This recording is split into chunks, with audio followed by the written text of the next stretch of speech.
चांडियो साहब, आपने बड़े एतराज़ात भी उठाए थे। आपने PMLN के ऊपर भी ख़ास कहा था कि ये एक तासुब के तहत चल रहे हैं और इन्होंने सिंध का जो है हक़ नहीं दिया, महरूम किया गया है सिंध को उसके हक़ से।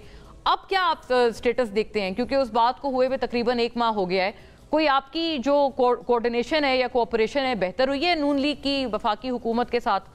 क्योंकि वो लोग तो आपको बार बार कह रहे हैं कि कॉन्फिडेंस में लेने की कोशिश कर रहे हैं, लेकिन एक कड़ी सी नजर आती है बयानात की जो कि पीपल्स पार्टी की तरफ से आ रही है।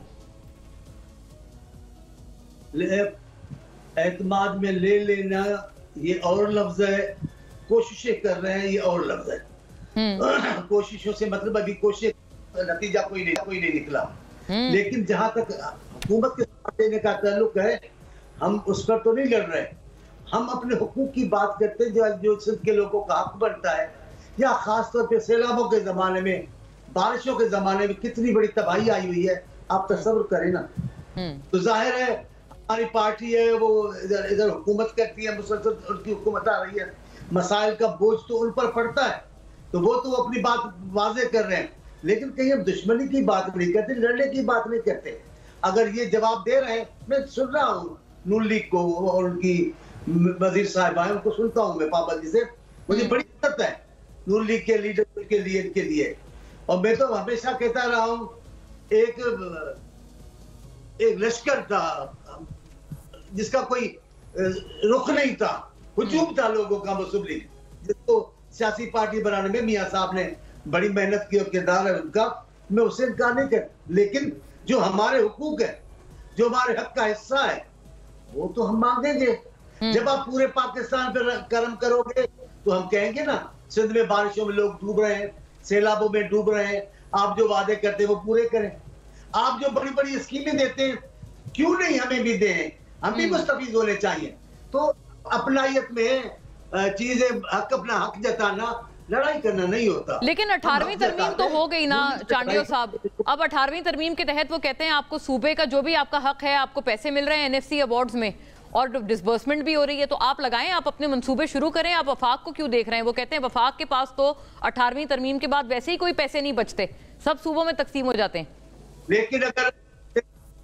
लेकिन अगर पाकिस्तान की बजट में छोटे सूबों के हुकूक को नजरअंदाज किया जाएगा तो क्या वफाक की बातों पे हम बात नहीं करेंगे? वफाक की तरक्याती मंसूबे, उसमें हमारा भी इतना हिस्सा है, बलूचिस्तान का भी हिस्सा है, पख्तूनख्वा भी क्या हिस्सा है। वफाक का मतलब सिर्फ पंजाब है क्या?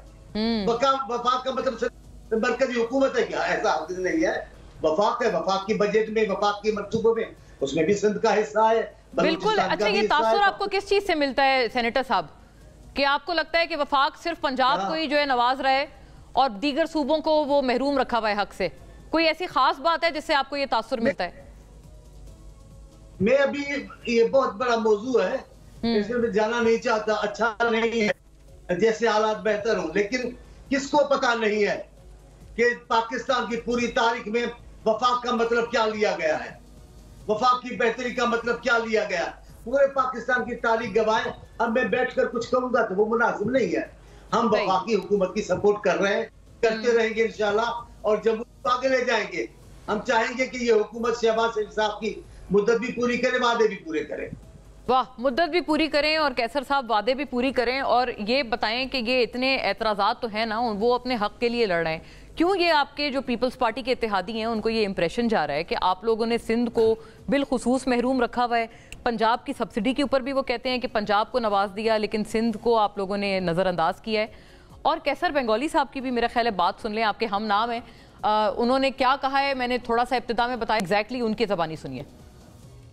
अगर आपने 53 ऑर्गेनाइजेशंस को इवेलुएट करना और एक को बंद करना है, इसका मतलब नीयत नहीं है आपकी अखराजात कम करने की। और अखराजात कम करना इसलिए जरूरी है कि मुल्क दिवालिया हो चुका है। हम अब कर्जे ले रहे हैं सिर्फ कर्जे वापस करने के लिए। हमें कोई कर्जा दे नहीं रहा है, मैं भी कर्जा नहीं दे रहा। हम असासे बेचना चाहते हैं, कोई हमारे असासे खरीदना नहीं चाहता। गैर मुल्की कंपनियां बंद करके यहाँ से जा रही है। हम FDI के तलाश में थे, रिवर्स FDI हो रहा है। तो इस सूरत में कुछ हंगामी इकदाम करने की जरूरत है।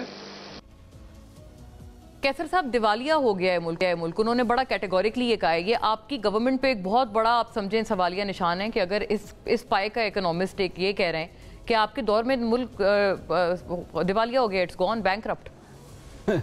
देखिए मोना, जो इकनॉमिक पोजीशन है वो तो हर एक को पता है। को हालात हमारे मईशत के, तो आज से ये 2022 में तो दिवालिया हो चुका था ना कि 80 अरब डॉलर की इंपोर्ट थी।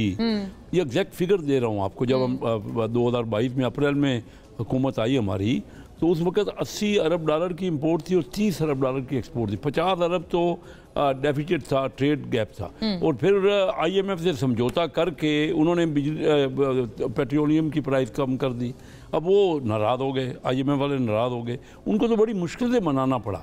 देखिए हालात बड़े, ये नहीं है कि हमें बहुत बेहतर हो गए हैं, यानी बेहतरी की तरफ जा रहे हैं ज़रूर, इसमें कोई शक नहीं। आज जो आपने खुद ही बात की कि इस महीने 9.6 ये 38% हुआ करता था इन्फ्लेशन, तो उसमें काम हुआ है ना।